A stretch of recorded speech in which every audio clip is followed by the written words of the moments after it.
Good morning to everyone here. Good morning to our panelists, Mr. Sanjay and Mr. Arvind. We, as a nation, India, have always faced complex security challenges, both internal and external. Operation Sindoor was launched in response to such threats, to neutralize dangers to national security and maintain strategic control in sensitive areas.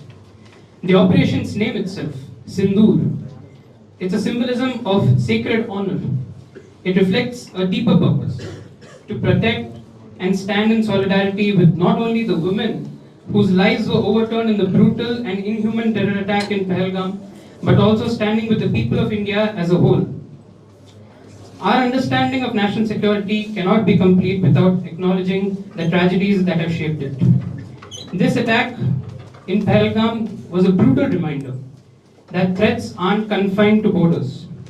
It showed us that military preparedness must be matched with internal vigilance, intelligence coordination, and civic awareness.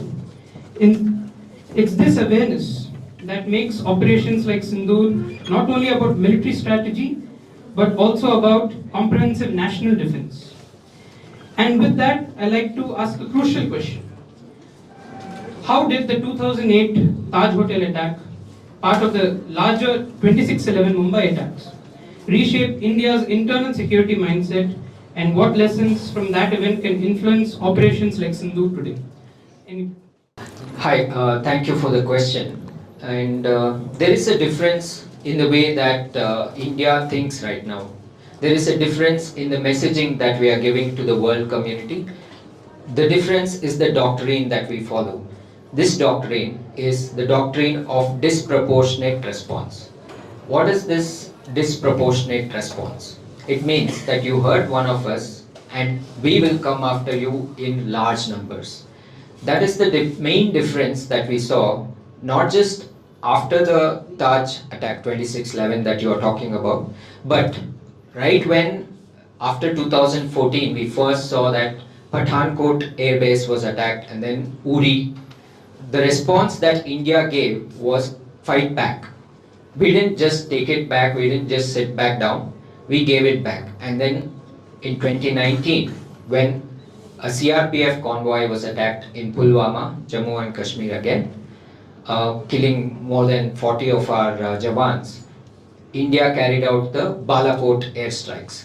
This is the first time that India went into Pakistan soil and carried out some sort of surgical strikes, killing, destroying terror camps there.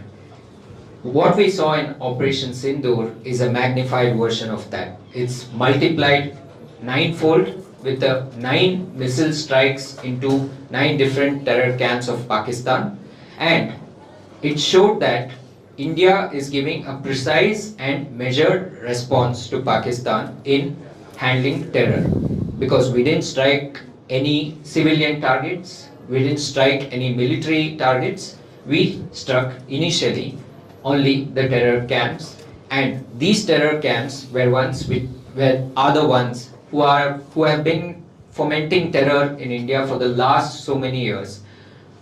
I have a list of the number of attacks that Pakistan has carried out in the last 20 years alone. We have 2001 Parliament attack, 2002 Akshardham Temple in New Delhi, Assam, there was an attack.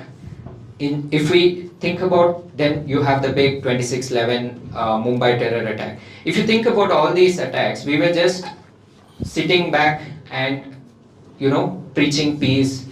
We said that we'll hold diplomatic talks with them and we'll try to see if this entire India-Pakistan conflict can be addressed or not. However, now we have one single doctrine. It's that terror and trade will not go together. Water and blood will not flow together. Talk and terror will not go together anymore. That is the clear message that Prime Minister Narendra Modi gave to Pakistan through Operation Sindoor. As Mr. Arvind stated, India have always believed in the concept of ahimsa. We have also believed in Vasudhaiva Kutumbakam, which means that the whole world is a family. But we also follow the values of dharma. And to keep dharma in check, we have to break the barrier of ahimsa as a responsibility to the nation and to the people, and that's what the armed forces have done today. They kept Dharma in check, but in the most effective and in the most efficient way possible. Let me just enlighten everybody what what Sindoor has achieved. It has enhanced India's global and internal stature by demonstrating military precision and leadership, strengthening our position as a nation capable of defending peace, inspiring unity and patriotism in every citizen, and reaffirming that India will never be a passive in the face of threats, just as we rose stronger after 26/11 attacks. So my question for Mr. Sanjay, how do operations like Sindoor impact the morale of our forces and citizens? Thank you for the question. The armed forces are trained to do this. So from the time they are inducted into one of the forces, I see a lot of NCC cadets here. Makes me like I was once an NCC cadet. So the armed forces have always been trained to do this. It is nothing new for us, and it is only a matter of time and the political will which was needed to say this is our stand and this is how it's going to do. It's going to be done, right? And Operation Sindoor is a right example for that. So what media portrayed as a emotional or a sudden attack which we conducted on Pakistan, it was not that. From April 22nd, the Pahalgam attack, till the May 7th, which was where we struck the Pakistani air bases and terror camps, these 15 days was behind the spotlight. Nobody, the news or the public did not know what was happening behind the lines. Whereas these 15 days, there was intense pressure on the armed forces. There was a rising public opinion, like what is India going to do about it? So those 15 days, an entire armed forces came together, army, navy, air force, the political, the diplomats, the intelligence unit, RAW, NTRO. There were hundreds of agencies which was involved, which will not be coming into the picture. So we always see that, okay, we attack Pakistan and this are the outcomes. But behind the scenes, there were a lot of critical thinking which went into it, why we should attack, where we should attack, what should be the response, if we hit them, like what will they do, what should we be ready for. So there's a lot of background work which goes on to it, and the military is like trained to do that. So I'm sure like all Indians, we are like very proud to say like the armed forces, we have supported the armed forces like throughout, from the war, the Kargil or the surgical strikes or the Balakot strikes till now. So I think the military is trained to do that, and that's what we'll do. Just like Lieutenant Commander Sanjay has said, the Indian Armed Forces will not back down, and putting aside the heroes who have gone into Pakistan, have risked their lives, and have done surgical strikes inside Pakistan over the years, there are the other silent heroes who do the work behind the scenes, who also deserve our attention. But obviously, we won't hear them coming into the limelight, because that's their job. And I think we can move on to the next question, which is to Mr. Arun. What role does public awareness and resilience play in national security? It's something that I really wanted to get into during this panel discussion, and thank you for asking that question. The most challenging part about the entire Operation Sindoor is the international deliberate denial of India's victory. What we see in the international press today, whether it's BBC, CNN, Channel News Asia of Singapore, Al Jazeera of Qatar, they are deliberately playing the tone of Pakistan in all their news reports, in all their TV channels. What they are saying is Pakistan scored a few victory points by downing Indian jets, for which they presented no evidence. However, when India is presenting them satellite images of the air bases that are attacked, their main air bases in Jacobabad, in Noor Khan, in Rahim Al, right where Islamabad, few kilometers from their national capital, their main air base was attacked, and their nuclear, wherever they store their nuclear weaponry, the entrance, Kirana Hill is what we call it, that airbase was also attacked. And still the word that goes out, and there is a celebration within Pakistan today that they have won this conflict. And they continuously criticize India and make fun of us for actually celebrating what we have rightfully won. We have not targeted their civilian infrastructure still. We have only targeted their military as well as terror camps.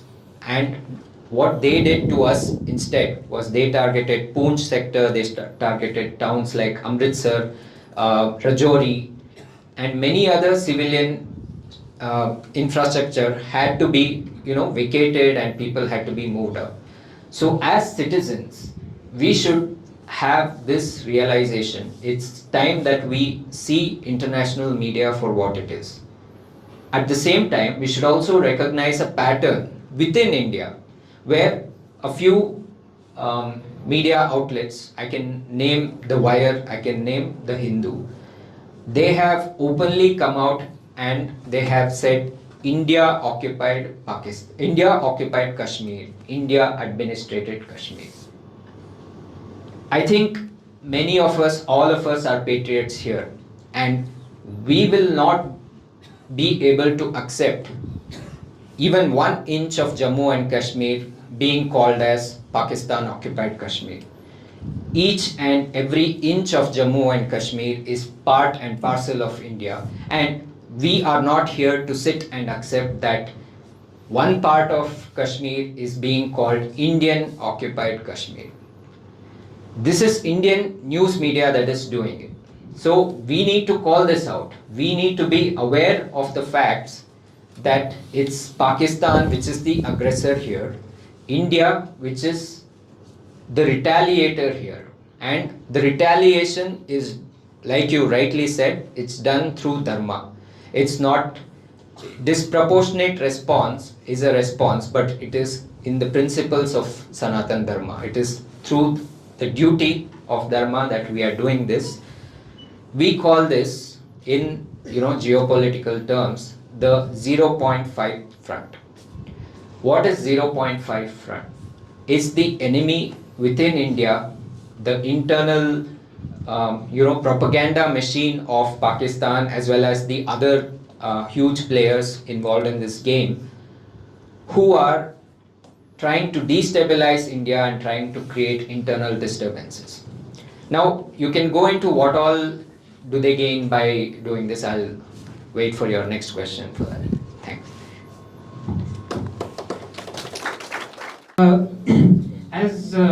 As Sir said, that there's a responsibility for this nation to unite as one, and they have done that in the aftermath of the Pahalgam terror attack. But there still remain those small fraction of people who deny everything, who are in denial of India's success, of the military success, and who also try to negotiate peace when the demand is that we take action. They are suing for peace.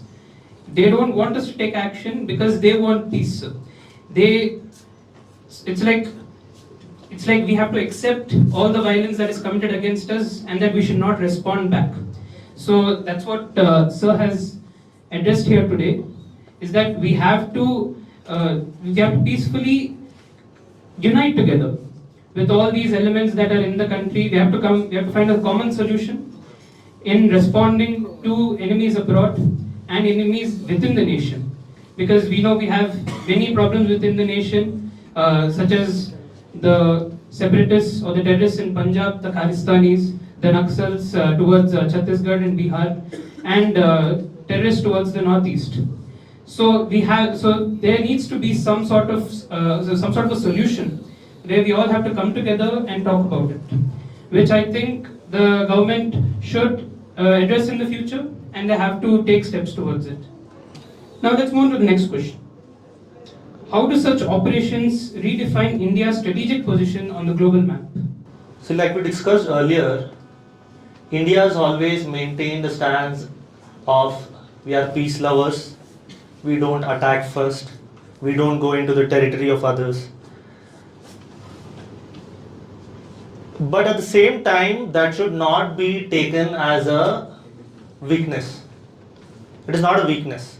It is our foreign policy, it is our the internal policy and the political will which we have been following from years together. We used to get slapped on one cheek, we used to show the other, right? But things have changed for good, I suppose, and the world is recognizing it. The world sees India now as a emerging power, not only on the economic front, but on the military front, as a diplomatic front, and overall in the balance of the power in the geopolitical stage, India has a rightful seat and we have earned it. It did not come for us, nobody gave us a seat. It was earned through years and years of building the nation, which the young youths, the younger generation have done it for the last few decades. So what we see now is not an immediate outcome of what is happening. That is in the brewing for the past few years. That is when some outcome will come out now.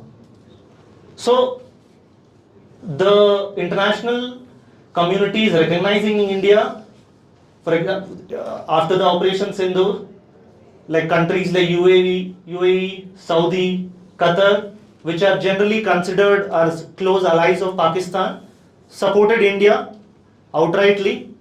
That is a complete strategic shift, which we didn't expect. So there is a balance which we have to maintain at the same time, being assertive, at the same time being thoughtful of using that power. So I think this is where like we see our country going. Be assertive, be strong, but if something happens, there is a price to pay. So that is a very clear statement in the world has got after Sindoor. I think it's a welcome move. We all have to be proud of. The older generation, the ones who have lived in the ones who have lived in the 20th century, they've had a lot of awareness because we had 5 wars before the 21st century. We had 5 wars, 4 with Pakistan and 1 with China. During those years, all the entire older generation had awareness about military drills, about everything. But now, since there was a huge gap in between, the newer generations are finding it difficult to catch up to those. They feel and with the current change in trends, with people believing that, as we spoke about before, that ahimsa is something that we follow, and then the concept of military drills and why it's important to the citizens is very little known to the newer generation, to the current generation. So how would you like to address them about that, if you can? Thank you, Hinavansh. I'll answer part of this question and I'll let you take the entire military drills part of it. Now, what I'll address is why it's essential. So, when we think about it, the first mock drill that was conducted during this India-Pakistan conflict was on May 7th. It is the same day that Operation Sindoor was carried out. You had one entire nation preparing to conduct mock drills. I'm sure as NSS and NCC cadets, even you had conducted one mock drill and you were part of the mock drill that happened in Al-Sur. And I understand that even today you are going to conduct a mock drill right after this program. The main point of this mock drill is not just mock drill, the military drills that you addressed, is to bring people together and to understand what needs to be done during war. It is about simulating the experience of being on the war front among the common citizens, because we, the younger generation, have not seen war. And I was born in the 90s. The only war that I saw was the Kargil 1999 war, and I was a kid back then, and I didn't actually fully comprehend what was happening. But we youngsters today are fully aware of each and every strike that is carried out, where it is carried out, and how much of preparation went behind that. And it is important to acknowledge as a nation that we are united with the armed forces who are doing this job, this very difficult task on the frontier. So what goes into the military drill and the mock drill, I think I'll let you explain, because you've been part of many of such drills. I'll be happy to throw some light on it. Mock drills or military drills are not only limited to military or the armed forces. Why mock drills is conducted, like as Mr. Arvind brought out, it is to give that sentiment of you're a part of it. The citizens of India and the armed forces cannot operate in isolation. That is the truth and that is the fact. The armed forces cannot be in the front line fighting for, and where the internal peace is disturbed of the country, and citizens, the citizens' minds and visions are not aligned. So it can't be operated in silos. We are one as a nation, armed forces, citizens, the youths, the different age group with different age brackets. We are all, the sentiment has to be the same. So this is the internal thought behind why mock drills are conducted. The second thought which comes into it, to give the preparedness. In the military, we used to do a lot of mock drills on a daily basis. If there is no war, people can, like, I have got these questions like, what do you do generally when there is no war? It's mock drills. You're prepared for it. Your mind is prepared for it. You're doing it day in and day out. So when the time comes or the war comes, that's no different. It's just another day, like whatever you have been doing, it is imbibed into your memory, it is there in your brain, it is there in your muscles. You just do the same thing with a little of external pressure, of course, a lot of media and all these things watching. So mock drills, citizens being a part of the mock drills is a welcome step, whereas the lot of countries where mandatory military training is compulsory until the age of you graduate. Everybody has to serve 2 to 3 years or in 1 year in the military so that they align with the nation building. But implementing that in India would be a big stretch, not impossible. We have our own challenges, we have our own problems, bigger population, diverse background, different religions, different languages. But that shouldn't stop us from doing mock drills or keeping our interest aligned as a country. So that is the whole idea behind conducting mock drills. So, thank you for your answer, Lieutenant Commander and Mr. Arvind. As both of them have mentioned, the drills are very important. And as Lieutenant Commander Sanjay has mentioned, the military, when there's no war, they keep doing drills. For what? For preparedness. They're prepared all the time. And it's because of this practice, these drills, that they were able to respond so quickly and so effectively in Operation Sindoor itself. And I think, and I have an opinion here, that the government should conduct more mock drills for citizens. Even when there is no chance of a war, maybe, even when there is peace, that these drills should be conducted so that there is civilian awareness and civilian preparation to any sort of such dire circumstances. And before we end, I'd like to ask one final question to both of you. Why Operation Sindoor, according to both of you, in your own words? like we all know, Operation Sindoor was not a knee-jerk reaction. It was planned, it was measured, a lot of things were taken into account, and we wanted to send out a message that was very clear. Not to the citizens of this country, but for the entire globe, the international community, that now India has a place and we will not tolerate any unethical terrorist organization just coming into our country, and will not sit quiet anymore. So this was a measured reaction which we did, and that shows India has a place in the world stage. We know what we are doing. We know what we stand for. So it was a right out message that we wanted to send, and it was measured. I said measured because we knew where we are targeting, we knew which terror camps we were targeting, we had the intel, we had the info which was prepared for years and years together, which will not come out in the media generally, like why it was done or like why this terror camp was targeted. So we only see like 9 terror camps attacked and 100 people died.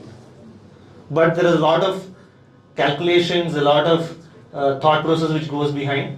And Operation Sindoor was a statement India wanted to deliver that such things will not be tolerated. So let's rewind and understand what happened on April 22nd. Why we are here today is because of what happened on that day. And coincidentally, I happened to be in Kashmir on that day. And on April 22nd, a few tourists who were going about their general leisure activity were stopped, and they were asked, "Are you Hindu?" And they were shot dead. Many sons and fathers were shot dead. Only the males were targeted. So this was a targeted genocide, and it was a clear-cut message that we don't like India. And why they targeted only the male member of the family? Through this entire, they removed the sindoor from the forehead of the lady, of the wife, of the mother. Now, no longer after this incident can the wife of any man who had died during the attack can wear the sindoor. It's kind of an emotional, well thought out name for this operation. So when you ask why Operation Sindoor, it's like we could have targeted any other terror camp, any other place. We could have struck Pakistan right then and there the next day and then finished whatever it was, called it a good day, and then. But on May 7th, when Operation Sindoor was carried out, only the first part of it, the army put out a tweet saying justice is served. Justice is served through Operation Sindoor because the incident that happened, the incident that led to the wiping of the sindoor off from the forehead of the lady, the army, which is representing the Indian government, has now served justice, and it is now saying that throughout your life we are with you, and this Operation Sindoor will be the hallmark of the Indian government against any Pakistan sponsored terrorism, or for that matter any terrorism, any terror activity within the country. This is the larger message that we wanted to give Pakistan. But at the same time, when you observe even the smallest of symbolisms from the operation, for example, making Vyomika Singh and Sofia Qureshi sit during the press conference, it's to show Pakistan that we are different from you. We may be carved out from the same landmass.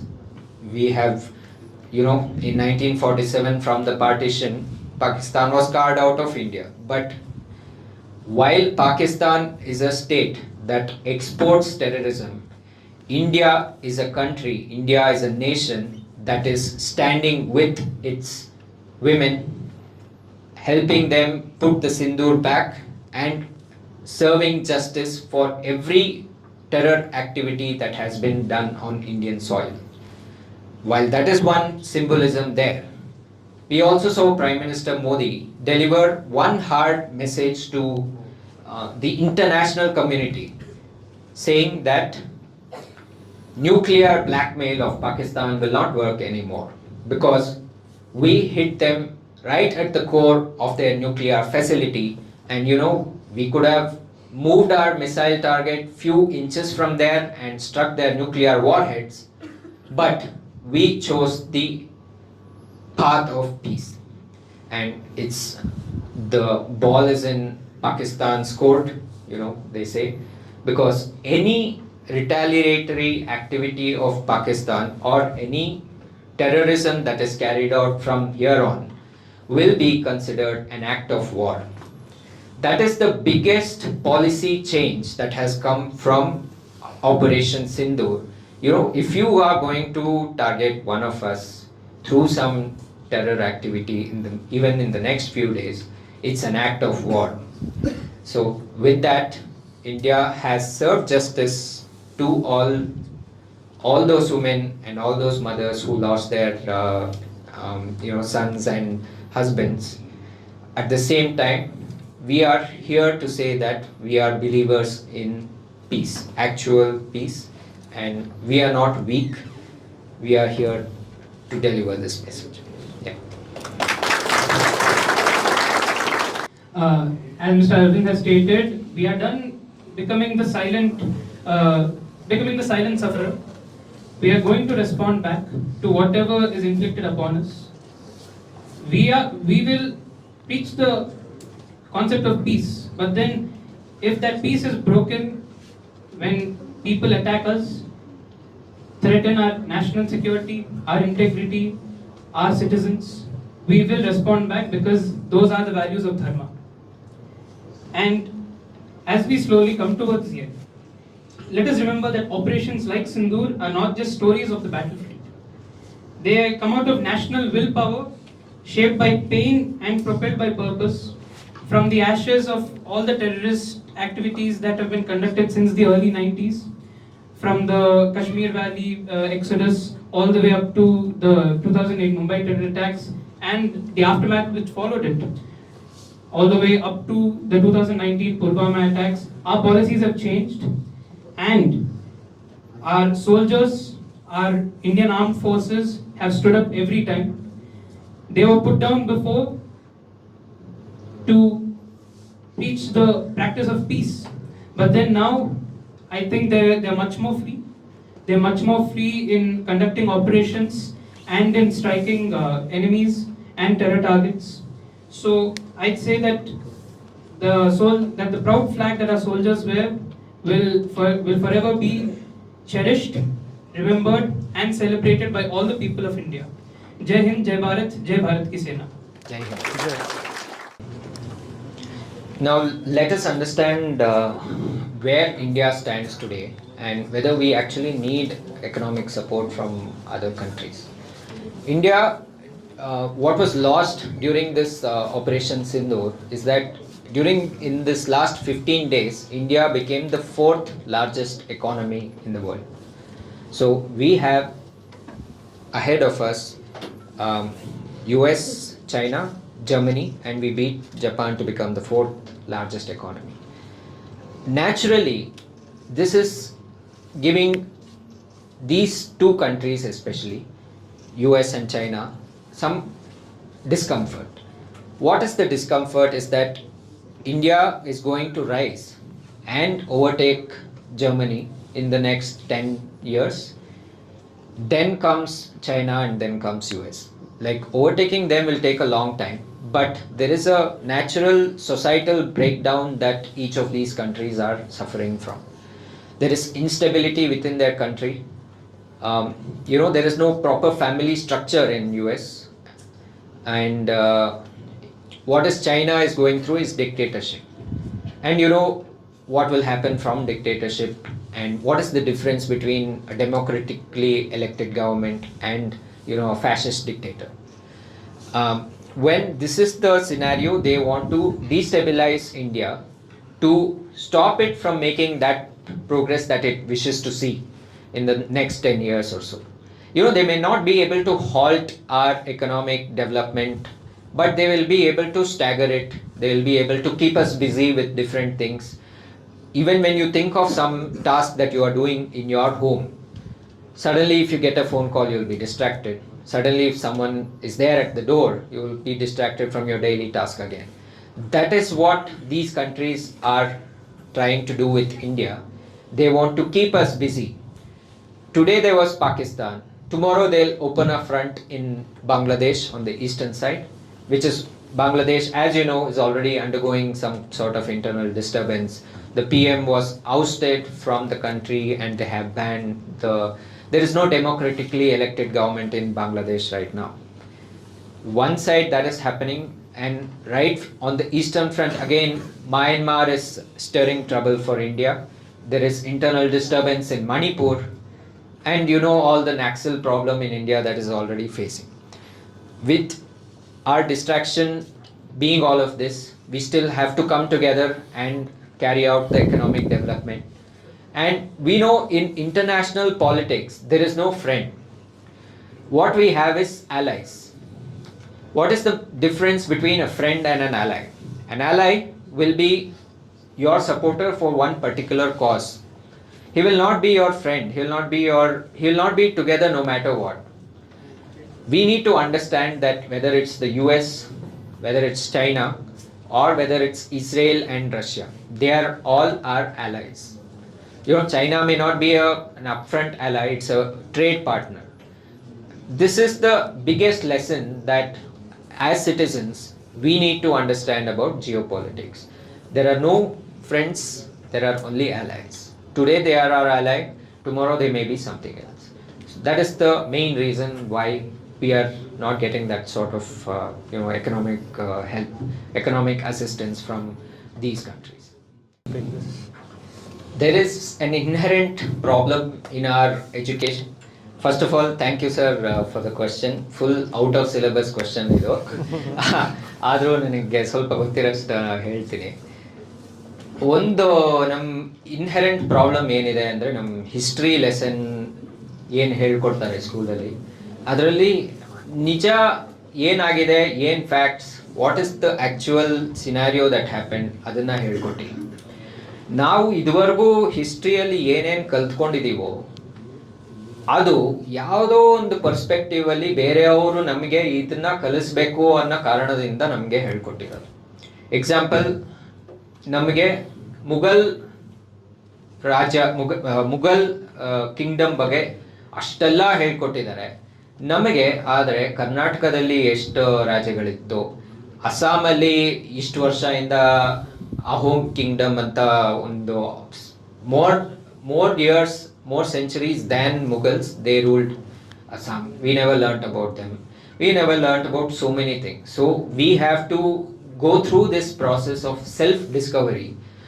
ನಮ್ಮ ಭಾರತದ ಬಗ್ಗೆ ನಾವು ಕಲ್ತ್ಕೊಂಡು we need to come out of this mindset that school ಸಿಲೆಬಸ್ಸಲ್ಲಿ ಹೇಳ್ಕೊಟ್ಟಿರೋದೇ ಸಾಕು ನಮಗೆ.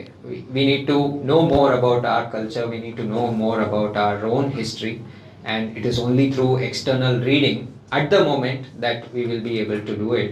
Of course, there is a lot of things that are being done to revise the history that is being taught in our school, but that will not happen overnight, and you have finished your schooling already, so you have also been part of the same education school curriculum that I was part of. So in order for you to learn more, you need to go out of your way, you need to step into different books, learn about different what people have actually said, and then go through this process. And as universities, RV University and the entire RV group has been at the forefront of leading this sort of change among the students and encouraging them to go out of their way and learn more. So all thanks to RV, and more power to the RV University. And as students, I wish that many of you learn more about our own culture, learn more about our history, and learn the actual facts of what happened. So before I answer that, I have a few questions for it. Like, I think we should think this through. So when we say that, okay, like you rightly brought out, we could destroy 20% of the aerial infrastructure in one night. To be precise, that was 2.5 hours, starting from 3:30 in the morning till around 6 o'clock.